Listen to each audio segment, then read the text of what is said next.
A young king, ill-prepared to take over the throne, builds a fairy tale castle in Bavaria, Germany, as a way to escape a world that doesn't seem to understand him.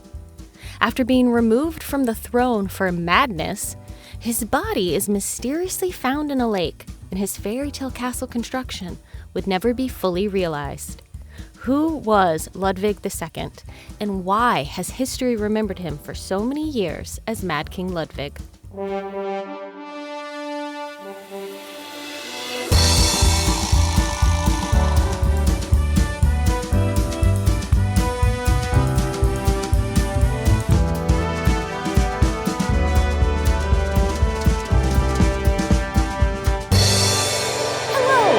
Welcome to Remember, a podcast all about history, mystery, and did you know that the song, Here Comes the Bride, dun, dun, dun, dun, it's used in basically every TV show wedding ever, is actually called the Bridal Chorus and is from the opera Lohengrin by Richard Wagner. I can see why some people don't use it.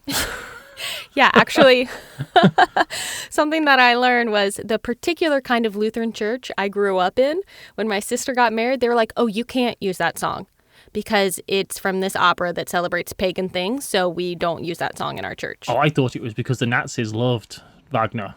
That's another part of it, yes. Wagner was terrible at paying off his debts and spent a lot of his career destitute and running from creditors, and it's said that many of his later works wouldn't even exist if not for the patronage of a superfan, a stan, as the kids today might call it. I don't know if kids still say stan, but... I don't think they do. Okay, I don't think anyone says stan anymore. So much for being hip. Anyway, this superfan, King Ludwig II of Bavaria. No busting? What?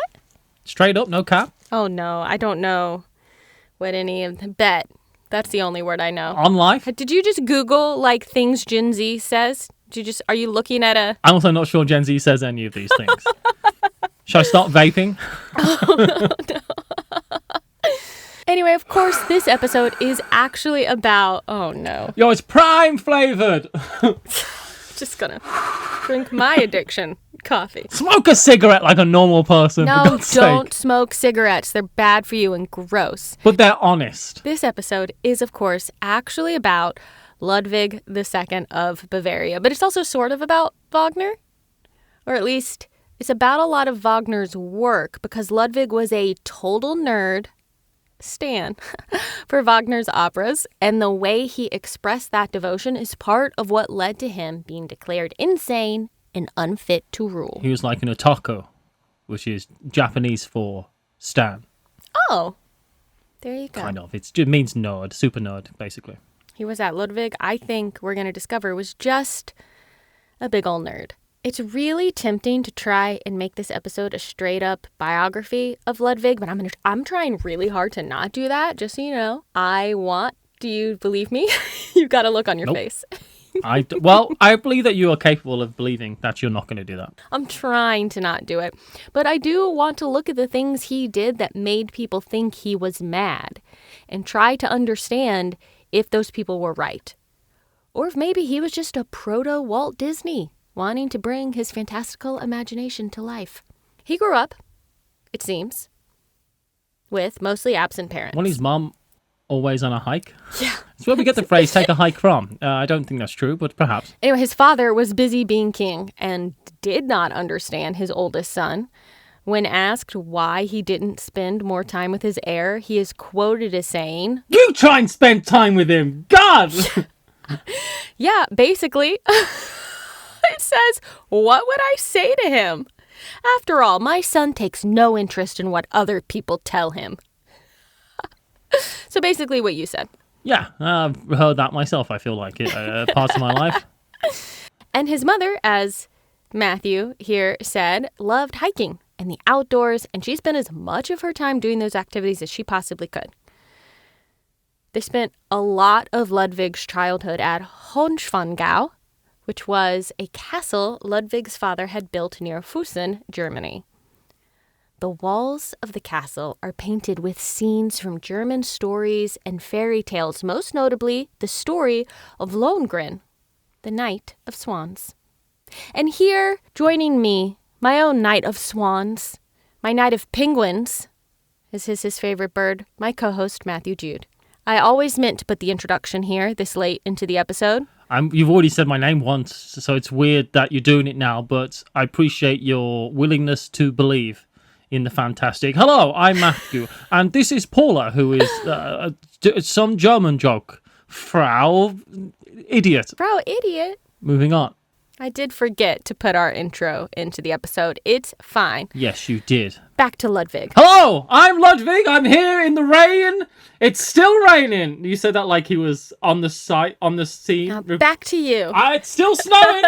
I'm a newsreader. Why? You thought I needed to be here? Well, just like how Matthew was playing pretend right now to be Ludwig, Ludwig also enjoyed doing that kind of thing. He loved to read poetry and dress up and act out scenes from the stories that were painted on the walls of this childhood castle.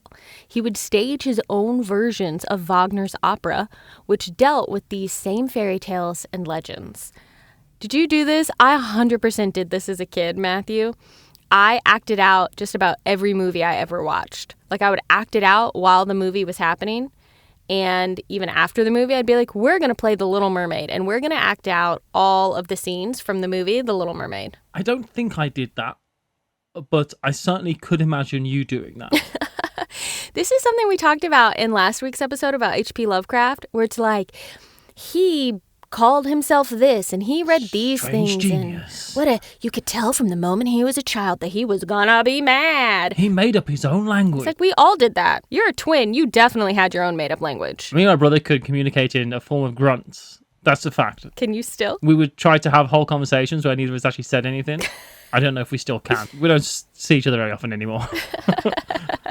So it's like all these things that people are like, oh, remember, was a sign of something to come. When it's like, no, we kind of all were like that. Happily ever after then, was it? Great. Yeah, oh yeah. I think being surrounded by these images of medieval German knights and romantic tales were incredibly formative for Ludwig. His mother apparently voiced concerns for his future as king, worried for his introverted, creative, daydreaming nature. I don't think he wanted to be king. I'm going to throw that right out there. I don't think he did either. Especially because being king of Bavaria didn't mean as much as it used to mean, I feel like. Well, that happened during his reign, which did come about far sooner than any of them were prepared for.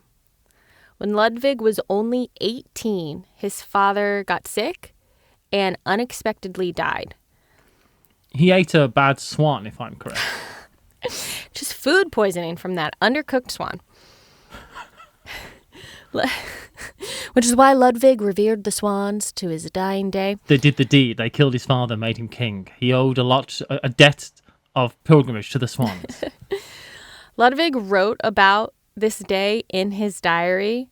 He filled the page with one single word. König, which is king in German. Ludwig's eccentricities were now in the spotlight and under scrutiny from his ministers.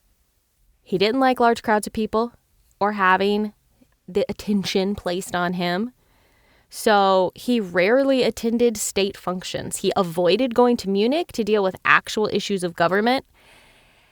And he rebelled against the strict budget his father made him keep while he was growing up by refusing to ever keep to any kind of budget ever again. But I think that's a sense of self-sabotage right there. And that's something he's going to have to work through, I think. You know that kind of rebelling that we all do as we grow up, where we're like, no, that's the way my parents did it, so I'm not going to do it like that. I think that's a lot of what he was doing, except most of us aren't unimaginably wealthy and king. And when we shirk our responsibilities, the consequences are a bit different. I'm not king, that much is true. But everything else could be true. Unimaginably wealthy. Oh, I thought you meant I couldn't imagine being wealthy. Oh. Sorry, that's a different thing. That's different. From what I can tell, Ludwig straight up did not care about his responsibilities as king. He wanted beauty. He wanted stories. He wanted to live like he was in the story of a medieval swan knight. He wanted to exist within one of Wagner's operas. He is the embodiment of why monarchy is a terrible system. Yeah. He wasn't qualified to be king, other than through blood. And he didn't want it. And he was forced into this thing.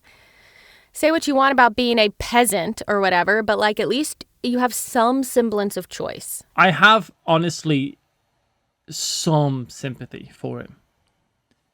Because he's living a life completely void of decision and choice. He has to do this, and there's no way about it, and that's all there is to it, right? So, you know, I'm fairly strongly anti-monarchy, but I can appreciate that he has a prison of his own, if you will. It's not all sunshine and roses, right? And I think a lot of what we're going to see in his behavior is him just attempting to control the things that he can control. Like the weather with his mind. That's right. More on that after the break. And back to you, Ludwig. Have you managed to change the wind yet? Well, no one can say I didn't. So remember a few moments ago when I was talking about Richard Wagner and his inability to pay his debts, his running away from creditors, he wasn't going to be able to keep writing operas because he couldn't, afford anything. And Ludwig was like, I cannot exist in a world without Wagner's operas. So he paid for Wagner to keep writing. He paid to build a theater for Wagner to use for his performances. Man, I bet Wagner was like, I am in so much luck right now. Oh, yeah. Honestly, I think he was in love with Wagner. I think he was straight up in love with him. There's no proof of that. There's no proof of it, but that's just what I think. Yeah, why not? Eventually, he was forced to ask Wagner to leave Munich because the composer created just too much scandal for the Bavarian people to handle. And it's one of those things where it's like Ludwig goes to him, he's like, I really don't want to do this, but you can't be here anymore. I have to ask you to leave. The Mad King tells you to tone it down, then you know you're going to tone it down, right? Yeah. And actually, Ludwig wanted to abdicate and leave with Wagner. And Wagner... Okay, maybe he was in love with him. That's a bit much. Right? But Wagner was like, no. You need to stay. No. You need to stay. You need to stay and do your kingly duty. In 1867... Ludwig gives in to pressure. I will say, you say 1867, it feels like all this happened so much further back in time than it really did because of the world that he built and the structures that, literally the structures that he built, and what he was obsessed with is of a medieval world. Yeah. So he almost, in a way, managed to become this medieval king that he wanted to be, this medieval knight. Because when I think of him, I think of those things. Mm-hmm. Because that's what he embodies. That's what he surrounded himself with, yeah. But yeah, it's 1867. 1866. Gives in to all this pressure that is on a monarch to get married and produce an heir, sort of. He becomes engaged to his cousin, Duchess Sophie Charlotte. As was the style at the time. As was the style of the time. Well, the Habsburgs are from that. Well, one branch of the Habsburgs are from that kind of area, aren't they? Yeah, and they're a mess. Perhaps future episode coming about the Habsburgs. Here's the thing, is he postponed and rescheduled their wedding so many times that her father finally just called the whole thing off. He was like, you know what? No, never mind. It takes a lot for you to say, you know what? Don't get married to the king then. Yeah. You know what I mean? It's like, we got other people who will actually marry you. So, never mind. Well, I suppose pragmatically, it's better to actually get married to a duke than to never get married to the king, right? So, yeah, they never got married. I don't know why he kept pushing off the wedding. Maybe the anxiety of a big public to-do was more than he could handle. Yeah. And so he just kept thinking he could do it, and then when it got close, being like, never mind, and putting it off. Or maybe he was gay and couldn't be bothered to prioritize a wedding to someone he wasn't actually attracted to. Again, there's no way for us to know that one way or the other. There's no real proof. There's a lot of speculation about whether or not Ludwig was gay, whatever. Who cares? I believe gayness was actually invented after Ludwig's death, though, correct? After his death. And actually, at the time, I can't remember the exact years now, but originally in Bavaria, homosexuality was not criminalized. It had been decriminalized already. But then later, when it all became part of like Prussia and all of that, it became criminalized again. So there's a lot of thoughts about any openness Ludwig may or may not have, any guilt, religious guilt he may or may not have about his feelings.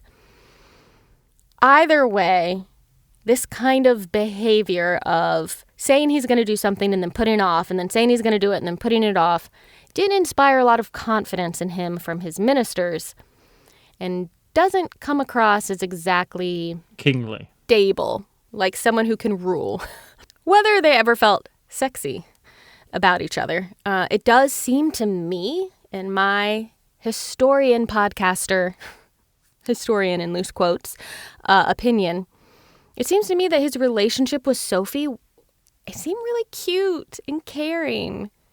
They connected over Wagner. They both loved Wagner's work, and they wrote each other letters like they were characters from his operas, signing them Elsa and Heinrich, which is kind of weird, but also honestly kind of cute.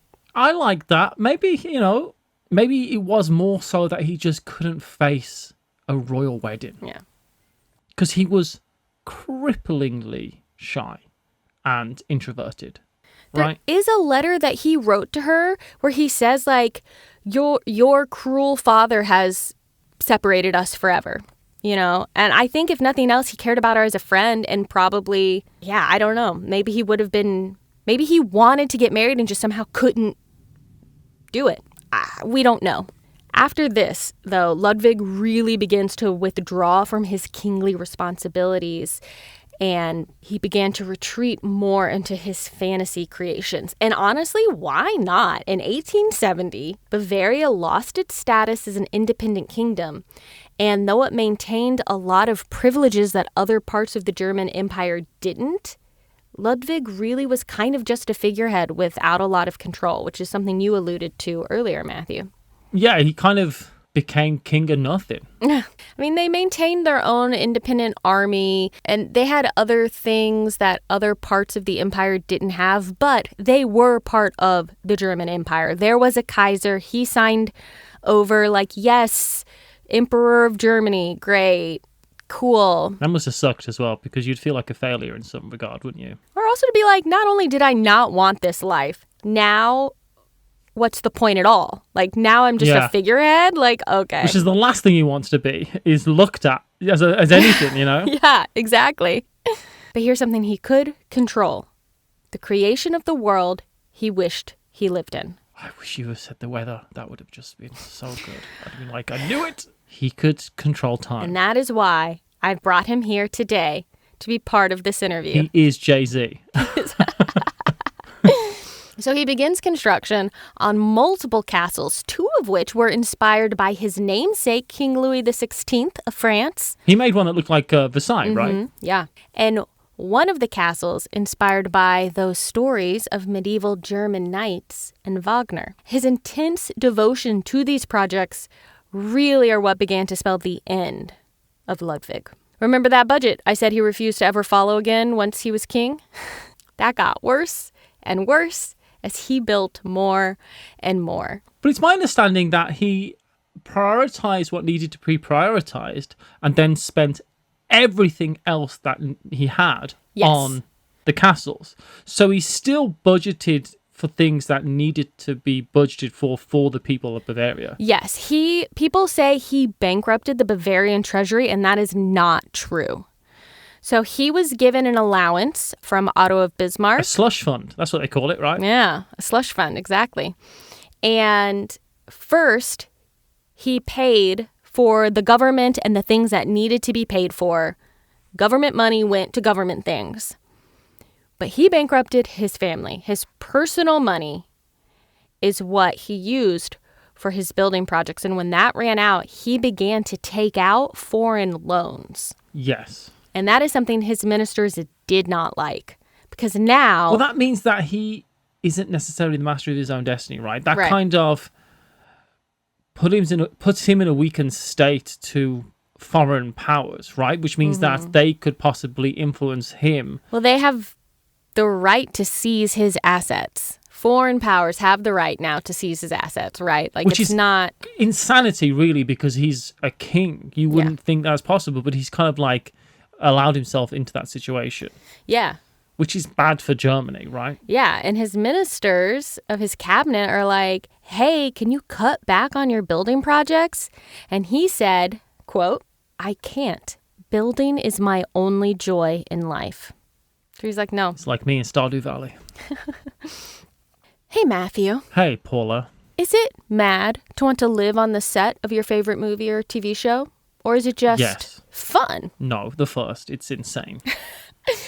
I feel like that's what Ludwig was trying to do. Yeah, he was trying to live in the world of Wagner. He wanted Yeah. to live in a fantasy world that was for him to live in. And the thing is, as well, he wasn't doing this for anyone else. He didn't want anyone else even to be there. No, he wasn't doing it to show off to other people. He just wanted to live in, basically, if he had been alive today, his house would have been a total recreation of some set from Game of Thrones or Star Wars, or he'd recreate Hobbiton. A Star Trek house wouldn't be crazy. That would be fine. I feel like that would be. Oh yeah, a Star Trek one. That's not mad. That's just. I would have my personal chef live behind a wall that looked like a replicator, Yes. and then I'd go boop, boop, boop, boop, boop, and then the thing would open, and it would be just some guy putting their food through. Honestly, that's exactly what Ludwig would have done if he had been alive today in like Star Trek. I don't think it is crazy. I think it's an ultimate form of escapism, and he had the means with which to do Exactly. it. So I don't think it is crazy. I think it's incredibly eccentric, but I don't think it's crazy. He had the power to create the world he wished to live in, and so he did. He made himself a mini Versailles, which we already talked about. He put a winter garden on the roof of his Munich residence that had a fake lake and a painted backdrop of the Himalayas and a little fishing hut. At his Linderhof castle, he made a Venus grotto straight out of the set of a Wagner play. It had a boat that looked like a seashell that he could be rowed about in, and the whole thing was lit with colorful electric lights, which was very cutting-edge technology at the time. I feel as though I just understand him doing this. He just wants to escape, and he needs to be, and he has the means to do it, right? I think I get it. I don't think this is the world of a crazy person. In the nearby woods in Linderhof, he created a set from Die Valkyrie with a fake tree with a sword stuck in it, just like in the play. I mean, honestly, I think if he hadn't been king, like, he probably just would have been an actor, right? Like, Yeah. I fully understand this impulse. If I had enough money, I'd make myself like a treehouse home to live in. You know, like, I'd do this. Why not? I don't know. I think the man just wanted to live at Disneyland, basically. He did. He was trying to create a fantasy world. Yeah. But I'm assuming that didn't reflect well on Bavaria. Well, I think his ministers were concerned about it. And I think it was more about he was spending all this money on all this extravagant stuff that people did not understand. It had no practical purpose, and it seemed wasteful. Like, it made him seem not stable, which could then make Bavaria seem weak and vulnerable to other powers. I just Right? feel like it's kind of like someone who's buying a bunch of anything that they're really into, and you go, you could be investing that money, and the person says, yeah, I could, but I want to buy this. But I like Beanie Babies. And it's an investment in its own right. They're going to only go up. The price is Only never gonna going to go up. It's never going to, the bubble's never bursting. No. Here's the thing is, like, I don't think he was in denial. He knew he was creating fantasy. He used a theater designer to do the drawings for Neuschwanstein, which Matthew and I were able to visit recently. Oh my God, it was so good. I was incredible. This is the fairytale castle near his childhood Hohenschwangau that is said to have inspired the Sleeping Beauty castle at Disney. It really does look like it. And it's exactly looks like that. It's very fairy tale, fantasy, medieval, theatrical. Incredibly incomplete. Oh, yeah. It never got finished, which we'll talk about. But He used set painters for the interiors. He used steel pipes covered in stucco and painted to look like marble. He was okay with it not being real. Yeah, it just needed to feel real, but it didn't need to be real. Like all of the gems and jewels in all of the ornaments and chandeliers and everywhere, it's all costume jewelry. Yeah, they're all fake. That was fine. Mm-hmm. He didn't need it to be real. He just needed it to look real. Right. And, I think that shows, I feel like, a little bit of where he was. He wasn't like a megalomaniac. He was a fantasist. The exterior of the castle is actually brick that they covered in like siding of stone that was sourced locally. So it feels very organic to where the castle is. But so the whole thing it's exactly isn't the made same of stone. color as the cliffs and stuff, right? Almost. He was making a set for himself to live in. But he barely got to live there at all, only spending about 200 total days at Neuschwanstein. And only about 30% of the design for the castle was actually realized. But what is there is covered in decorative swans, murals of Lohengrin and the story of Tristan and Isolde. There's a papier-mâché grotto and secret doors and passages. And it cost him 42 million euros in today money. I mean, that's not throwaway kind of money, but it's also not like the most money something could cost. Well, with all of his castles he was working on, it's over 100 million euros. True, actually, now you say that. It's one of many castles, right? Yeah. And he was defaulting on payments to his craftsmen, but he would not stop building. He would not stop buying things for his fantasies. And his ministers had enough. So they gathered stories of his odd, withdrawn behavior. Eating a 7-course meal alone in the morning while having conversations with imaginary guests, then sleeping all day and staying up all night. A servant that has to wear a mask because Ludwig doesn't like the look of his face. Bowing to a statue of Marie Antoinette.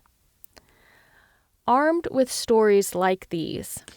I mean, they are weird. You can't say they're not, weird. because they are. He's weird. incredibly eccentric. I don't think he was crazy, though. He was very eccentric. I don't know if that mask story about the servant is true. That's just one of the Also, stories the townsfolk people loved say. him, Paula. The townsfolk thought he was the bee's knees. Yeah. Because he would be, like, giving them all work for ages, because there ain't not a lot to do in Fussen. We've been there. It's a beautiful town. But unless you're, in that time, own the tavern or rearing cattle, what was there to do there to make money? You know, a regular little village. And there are lots of stories of him being incredibly thoughtful and kind. There's a story of him, however true it is or not, of him, walking the fields one day and he meets this shepherd, and the shepherd says, "Oh, I never know what time it is," and stuff. And the shepherd doesn't know that this was Ludwig. And the next day, Ludwig has sent this shepherd boy this beautiful pocket watch. He liked to be generous. I think on a one-to-one basis, he wanted to be liked as well. And he knew he had all the money that in the world, certainly at one point. So he's like, I'll just send this boy a gift. That's a nice thing to do. Yeah. So he was thoughtful, and he was, in a way, compassionate. I think he believed he was doing a good job for the people around him, because he was giving them all work. I mean, I don't think he was a bad ruler in some ways. I just like him. I kind of just like him. Yeah. Maybe that's what it is. Yeah, I think... I know I can relate to him in a lot of ways. Like these desires. I am related to him in many ways. And wanting to... Well, you can trace your bloodline back to... A Swan. Apparently, the German part of my family did come from Bavaria. Well, I'm Celtic, not Germanic, but that's fine, I guess. Maybe I can't. Maybe I'm not related to him. Armed with stories like all of these, except for the nice one about the pocket watch, which I was going to talk about later, and I'm glad that we've said it now. The chief of the Munich asylum, Bernard von Guden, who had only ever met the king once before, declared him insane and unfit to rule. And on I imagine he also found an envelope on his front step, which had a big wad of cash in it, yeah. Perhaps he did.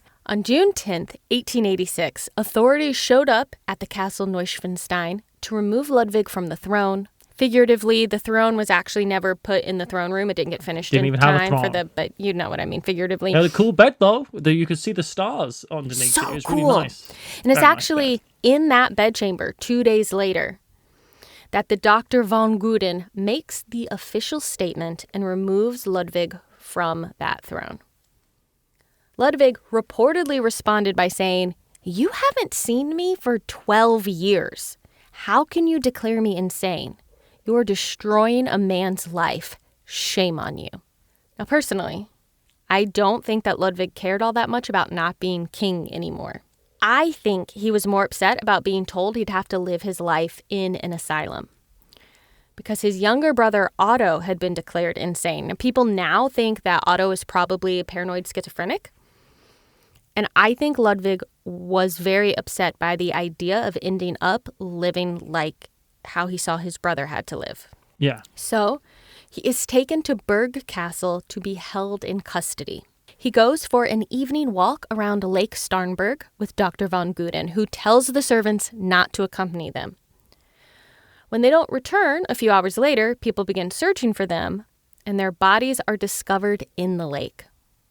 It was June 13th, just 1 day after being officially removed from the throne.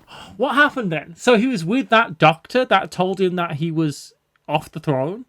He's the one that died? As well as... Yeah. What happened? Yes. Well, nobody knows. But they're both their bodies are found. They are both dead. Von Guden's body showed blows to his head and neck and possible signs of being strangled, suggesting some sort of physical altercation. But Ludwig's body is reported to have no marks at all, which makes no sense. Yeah, there'd be retaliatory marks, You'd wouldn't think. There'd be something. There was no water in either of their lungs. So they hadn't have drowned then. They couldn't have drowned. And they were found in waist-deep water. Now, you can drown in very shallow water, but again, like Matthew's saying... But you can't drown without water in your lungs. And also, this is the autopsy of 150 years ago, right? So and also the official royal autopsy that kind of could say anything. But Ludwig's death was ruled a suicide. But, I mean, no one knows what happened. He was known to be a strong swimmer, making it hard for people to believe he accidentally drowned. And if he drowned, again, why was there no water in his lungs? Why? Have you ever tried to drown a swan? They're great swimmers, Paula. And if not, they'll just fly away. Why did von Guden have signs of a fight, but there were none on Ludwig? Was this murder? Was it a failed escape attempt? At the time, a lot of the locals thought that he'd faked his death because he was only 40. His body must have been replaced while he ran off to some fishing hut to hide out. There are stories of a fisherman waiting at a rendezvous point to help Ludwig escape and instead witnessing the former king being assassinated. The king's clothes were changed to remove evidence of bullet holes, and the fisherman was sworn to secrecy. Yeah, I could see that happening as well. He wrote it in a letter. It's like, hey, promised I would never tell anyone, but here's what happened. But there's no proof. Who knows? Who knows? Why would they kill him, though? Why kill him? You know, they've already going to put him in an asylum. It's obviously possible because they put his brother in an asylum. The people loved him. And I think there was fear of like maybe an upswell of support. So just get rid of him. So maybe just get rid of him. All construction on his projects ceased. Within 6 weeks, Neuschwanstein Castle was opened for tourists and has since brought in millions of visitors. Which is the absolute last thing he would ever have wanted. Yeah, Ludwig was like, I never want anyone to see. He apparently said, when I die, knock this all down, destroy it. It's like turning his private life into an exhibit. Completely, it must feel like an assault to him if he could have known what happened. But I'm glad I've been there because it's a wonderful place. It's hard to know. I wonder if he would have changed his mind or if he could see now, like, people enjoying and appreciating what he was doing. Maybe he'd be happy about it. It's hard to know. I just think it's such a shame that we know him as the Mad King when I just don't think he was. Well, and I will say that he's known as the Mad King mostly outside of Germany. And in Bavaria, they know him more as either the Swan King or the Fairytale King. So that, at least, is something. Also, the Wittersberg family only finished paying off Ludwig's debt in 2002. That's insane. But they're making a lot of money from that castle. I mean, it's all being paid for by his actual own work, I imagine, because it does see millions of tourists. Millions, yeah. So I want to finish with a couple quotes from Ludwig's closest friends. Wagner. In the German accent. No, don't. It would be bad. If I could do one, I would, but it would be bad. Wagner is quoted as describing Ludwig this way.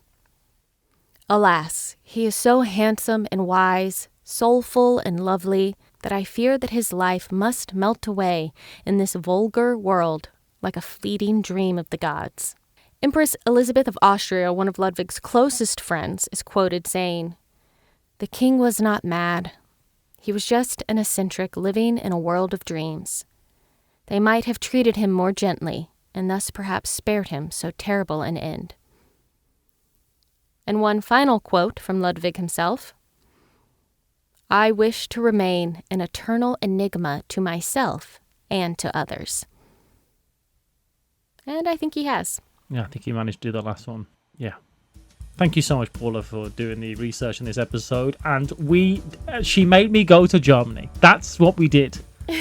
We did go to Germany and see Castle Neuschwanstein. Schloss Neuschwanstein. I've given up trying to say any of those words, but we had a great time. And if you have the chance to go to Fussen and go see it yourself, I highly recommend you taking that opportunity to do so. It was such a wonderful few days that we had there, and yeah, it was amazing. And to see the inside the castle, you can actually see some of the trip if you want, if you check out Matthew's other YouTube channel, Yesland, which is his travel vlogs. There's a video about our visit to Neuschwanstein and our traveling around Fussen in Bavaria, so you should go check that out. And you can help us out by, leaving a 5-star review. It's a podcast. They really help. Just leaving 5 stars on wherever you listen to this podcast, and a little nice thing. Say, oh, Matthew sounds like he could be handsome. I don't know, something like that. I don't know, anything you want. You could do that because it really helps make the show more visible. And making the show more visible means it's probably going to be around longer. Let's be real. So thank you so much. Thanks, Paula, again for doing all this research. And we'll see you next week, everyone. Bye. Bye.